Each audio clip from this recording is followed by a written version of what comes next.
dízelautóval messziről kerüld el a várost, csak a benzines lesz jó neked. Sziasztok, Varga Tibor vagyok, ez itt az autóvizsgálat.hu.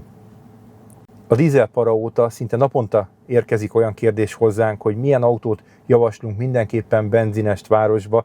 Természetesen fiatalabb autóról beszélek most. Szóval, hogy milyen autót javaslunk kizárólag benzinest városban, mert hogy ő dízel autóval nem hajlandó közlekedni a városban. A szempontok a következők. A dízelautó nehezebben melegszik be.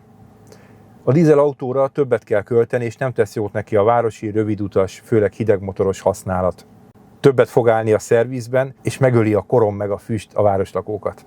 Ez a hozzáállás részben jogos és igaz. Egyet kell egy részükkel értsek, hiszen valóban ez történik, valóban nehezebben melegszik be a dízelautó, valóban több pénzt kell rá költeni jellemzően, hogyha tönkre megy, és valóban több kormot bocsát ki, még ha nagyon minimálisat is, mint mondjuk egy benzines autó. De, és itt egy nagyon nagy de van, érdemes végigmenni ezeken a szempontokon. Egyrészt ez nagyjából így volt 30 éve, és a sztereotípiák rohadt makacs dolgok. 30, 40, 50 évig élnek ezek a gondolatok, és a technika közben rég elmegy mellette. De kezdjük is az elején, nehezebben melegszik be. Ez a fiatalabb dízelautók egy részénél már korán sem így igaz, hiszen elektromos kisegítő fűtés van, külön szelepek vannak beépítve a motorba, amik megakadályozzák a hűtőfolyadék keringését, hogy hamarabb melegedjen. Tehát ez nem pont így igaz, egy fiatalabb dízelmotor viszonylag hamar bemelegszik.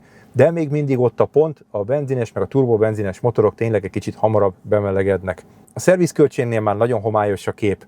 Ez nagyjából igaz volt egy hagyományos, mondjuk szívó benzines Opel, Ford, akármilyen Toyota motorra, meg egy szintén régi dízelmotorra. Ma már, bár valóban nagyon sok pénzt lehet és kell költeni néha egy dízelmotor javítatására, ugyanígy igaz ez a benzinesre is.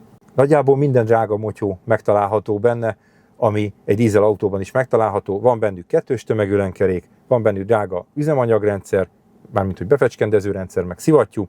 Van benne 2020 után már részecskeszűrő, 6 millió szenzor érzékelő. Ez azt jelenti tehát, hogy minden, ami drága dolog és rá lehet költeni egy dízelre, nagyjából a benzines, turbós, modern, fiatal motorod is rendelkezni fog vele. Tehát azt gondolom, hogy bár ezeknek a sztereotípiáknak az alapja valóban valós, nagyon-nagyon árnyalt lett mára a kép. Természetesen, ha egy 20 éves csühös valami dízelt veszel, meg egy szintén 20 éves benzinest veszel, akkor tényleg, ha a városban sokat rohangálsz, egyértelmű, én is ezt mondom, hogy vegyél inkább 20 éves csühös benzines, mert ott kisebb az esélye annak, hogy ilyen fél egymilliós pofonokba belerohansz, bár nyilván egy benzines autónak mondjuk a motorfelújítása, hiszen tudjuk, hogy elég gyakori idősebb benzines autóknál, hogy fogyasztják az olajat, tehát egy motorfelújítás is tud fájni, de még sincs ott az a halomdrága alkatrész, ami tönkre mehet, és higgyétek el, előbb-utóbb tönkre is fog menni. Szóval, hogyha fiatalabb, modernebb autóba gondolkodtak, akkor egyáltalán nem ennyire egyértelmű a kép. Valóban így is azért a benzinesek felé billen egy kicsit a mérleg, és természetesen városi rohangálásra a legjobb egy elektromos autó, meg a legjobb akár egy hibrid autó, ami a városba kevésbé vagy egyáltalán nem használja a belső égésű motorját, tehát akkumulátorral meg villanymotorral közlekedhetsz a városban, de ezeknek az értéke jelentősen magasabb, és nem mindenkinek felel meg, tehát ez sem a Szent Grál, nincs igazi Szent Grál. Azt kijelenteni, hogy egyébként semmiképpen ne vegyél dízelautót, mert hogyha bemész a városba, akkor az ott hip-hop tönkre fog menni, ez így nem igaz.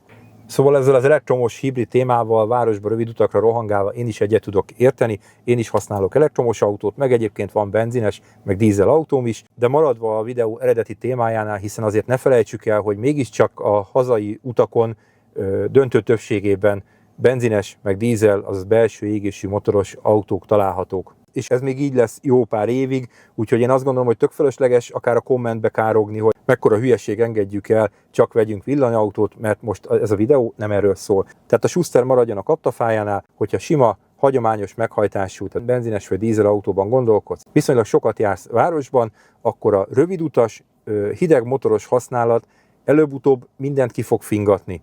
Sokat fogsz rá költeni. Ha pedig már sokat fogsz rá költeni, akkor elgondolkodtató a kilométer, hogy vagy megveszed tényleg kevés kilométerrel, meg fiatalon még garanciálisan, mondjuk nem tudom, 30, 40, 50, 60 ezer kilométerrel az autót, és akkor még még azért bőven van benne tartalék, mielőtt még nagy pénzeket lapátolsz rá, vagy megveszed, nem tudom, 120-140 ezer, 150 ezer kilométerrel, 180-nal, ahol szinte garantáltan, ha évekig még megtartod, akkor pont te fogsz ilyen ordinári nagy pofonokba beleszaladni, hiszen pont az a kilométer vagy futás teljesítmény az, meg nagyjából használat, nyilván ez nagyon sok mindentől függ, hogy költeni kell majd rá. Vagy a C verzió, hogy megveszed ugyanazt az autót jóval olcsóbban, mondjuk 250, akár 300 ezer kilométerrel, és arra már költöttek, arra már kicseréltek pár dolgot, nagy eséllyel, kettős tömegű lenkereket, stb. Jó esetben megvan a szerviz, vagy a háttértörténete, nem is csak pont szerviztörténete, tehát számlákkal, mindennel tudják igazolni, mit cseréltek, és akkor nyilván te is fogsz megint rá költeni, de az autót jóval olcsóban vetted meg. Mondhatod, hogy jó, de ki a fenének fogom eladni, nem tudom, 300 ezer kilométerrel az autót.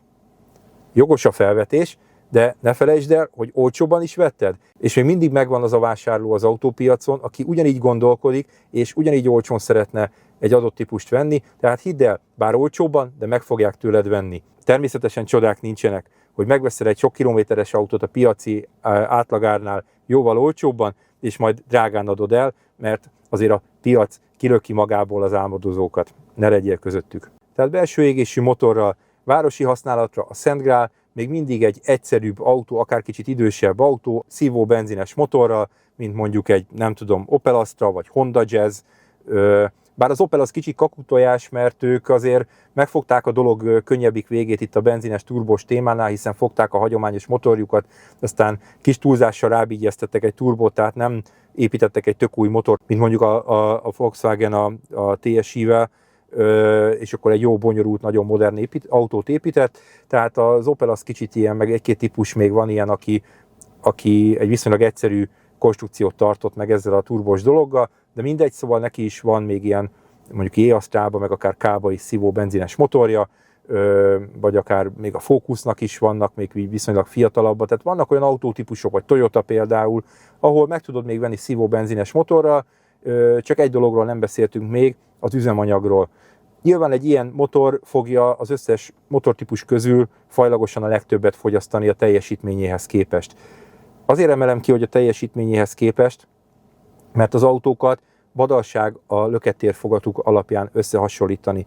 Tehát egy 1.6-os szívó benzines motort összehasonlítani egy nála jóval nyomatékosabb, erősebb, mondjuk 1.6-os turbodízzel motorral baromság.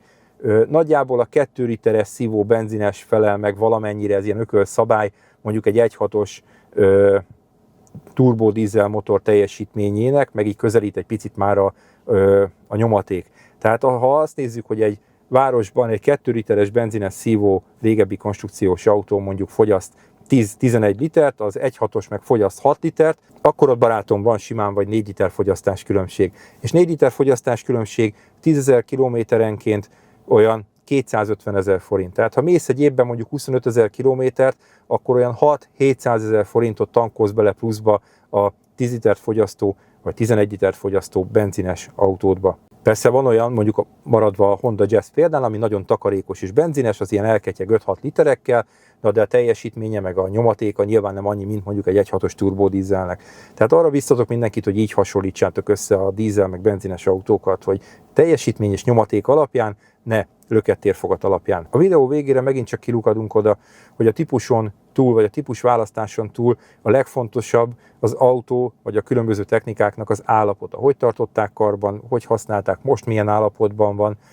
Úgyhogy azt tudom neked javasolni, hogy mindenképpen vizsgáltasd át vásárlás előtt az autót, kérj tőlünk tanácsot, szívesen el is beszélgetek veletek, hogyha nincs konkrét gondolatotok, hogy milyen autót szeretnétek, de egy mai modern turbós benzines motor kontra szintén modern turbodízel motor között nem annyira éles a különbség, még akár városi használatnál sem, mint ahogy egyébként a sztereotípiák meg a szomszédod véleménye indokolja.